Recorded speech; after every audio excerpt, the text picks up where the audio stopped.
You spray a 15 quid bottle of moss killer on a Saturday morning. By Wednesday, the moss has turned black. Job done. Except 6 to 8 weeks later, that exact patch is mossy again, sometimes worse than before. Millions of UK gardeners repeat this cycle every single spring, and the reason cheap moss killer keeps failing has nothing to do with what's inside the bottle. Crack open almost any bottle of budget moss killer in a UK garden center, and you'll find one ingredient doing the heavy lifting: ferrous sulfate, also known as iron sulfate. Doff, Evergreen, Wilco, each of these familiar names leans on the same iron salt, whether it's a powder, granule, or liquid concentrate. The label might promise a lush, moss-free lawn, but what's really at work is a bit of simple chemistry. When ferrous sulfate hits damp moss, it pulls water straight out of the plant's cells. Moss, lacking the tough structure of grass, can't put up much of a fight. Within a day or two, the bright green patches turn an unmissable black. By the end of the week, you may feel like you've won the battle. The grass, meanwhile, shrugs off the iron dose and often looks greener for the trouble. Iron is, after all, a key nutrient for healthy blades. That's why the same bottle is often sold as both a moss killer and a lawn tonic. For a tenner or so, it's no surprise these products fly off the shelves every spring. They do exactly what they claim: kill the moss you can see and give the grass a bit of a boost. The trouble is, the bottle only solves the problem you notice above ground. It's a quick fix, not a long-term cure. But as far as short-term results go, ferrous sulfate is brutally efficient. And in the world of instant garden wins, that's a tempting promise. Every patch of moss that takes hold in a garden lawn is really a sign of something else going on beneath the surface.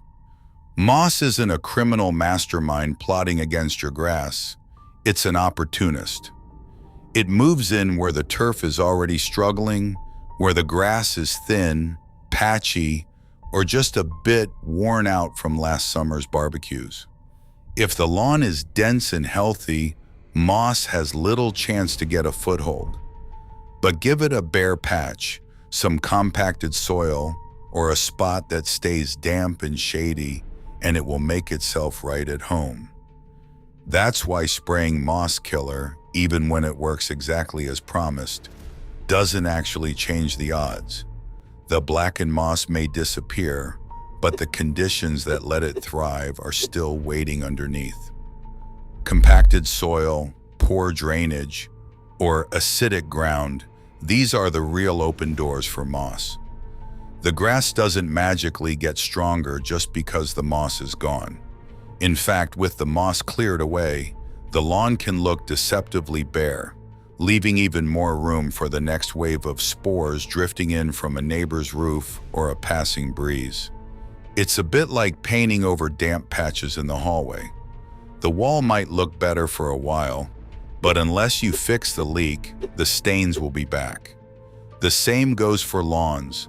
Until the grass is thick enough to crowd out moss and the soil is healthy enough to support it, you're really just pressing pause. The real fix starts with the lawn itself, not just what's growing on top. Everyday life is hard on a lawn.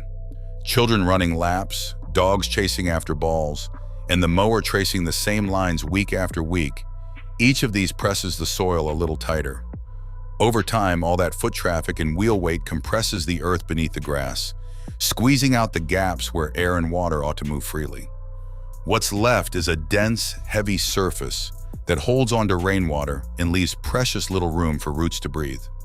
Grass, which thrives in loose, aerated soil, starts to struggle. Its roots find it harder to push down, draw up nutrients, or recover from wear. Moss, on the other hand, is perfectly happy in these damp, airless conditions. It doesn't need deep roots or much oxygen, so it settles in wherever the grass gives up. That's why the same patch that looked green and healthy after last month's moss killer can turn spongy and mossy again before you know it. Compaction and poor drainage aren't rare problems. They're a fact of life for UK lawns, especially in areas with heavy clay or frequent rain. Until the soil gets its air spaces back, the battle with moss is never really over. Beneath every patch of moss, there's a quieter story unfolding, a chemical one, written in the soil's pH. Moss, as it happens, is rather fond of acidic ground. Most UK lawn grasses, meanwhile, prefer things a bit more balanced, somewhere between slightly acidic and close to neutral. The trouble is, British weather has a habit of nudging things in the wrong direction. Steady rainfall, year after year, gradually leaches away the minerals that keep soil sweet. Add a layer of autumn leaves breaking down into organic acids, and the pH can quietly slip lower and lower. Grass starts to sulk, turning pale or thin, while moss finds the conditions just right to spread. The good news is that spotting this chemical disadvantage doesn't require a lab coat or a call to the experts. A basic pH test kit from the local garden center costs less than a takeaway and takes only a few minutes to use. Scoop up a bit of soil, mix it with water, dip the strip, and compare the color. If the reading comes out below about 5.5, you've uncovered a hidden reason why moss keeps bouncing back. It's a small step, but knowing your soil's pH gives you the power to tip the odds back in favor of grass. Some parts of a lawn seem destined to stay patchy, no matter how many times the moss is zapped. Grass simply can't thicken up in the dark.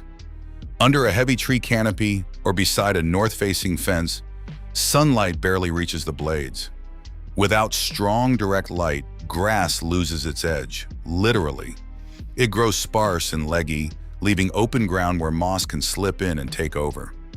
These shady corners and dim strips are classic trouble spots across the UK, and they're not a sign of bad luck so much as basic plant biology.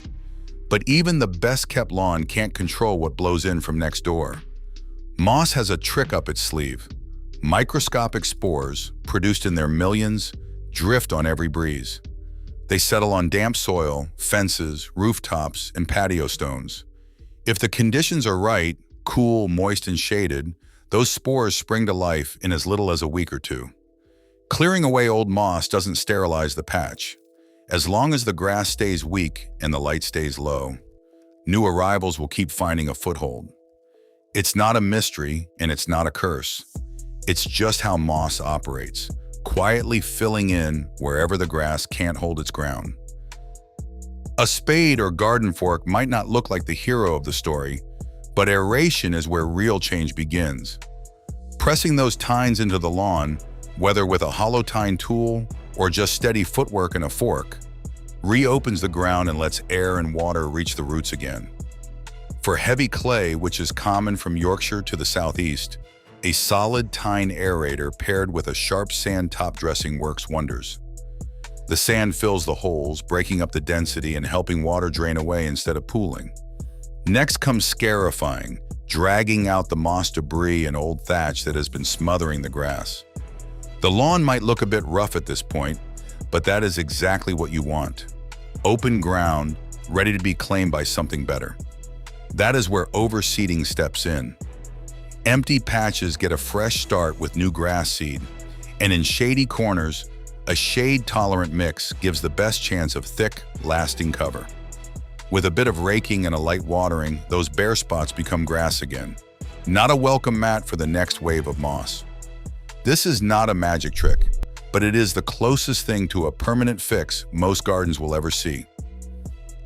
Even with the right product in hand, timing and technique can undo the best intentions. A splash of iron sulphate in the middle of a hot, dry spell risks scorching the grass along with the moss, leaving the lawn patchy and stressed. Apply it just before a heavy rain, and much of the treatment washes away before it has a chance to work. Mixing the solution too strong can burn the grass, while too weak barely phases the moss. Then there's the mower, set too low.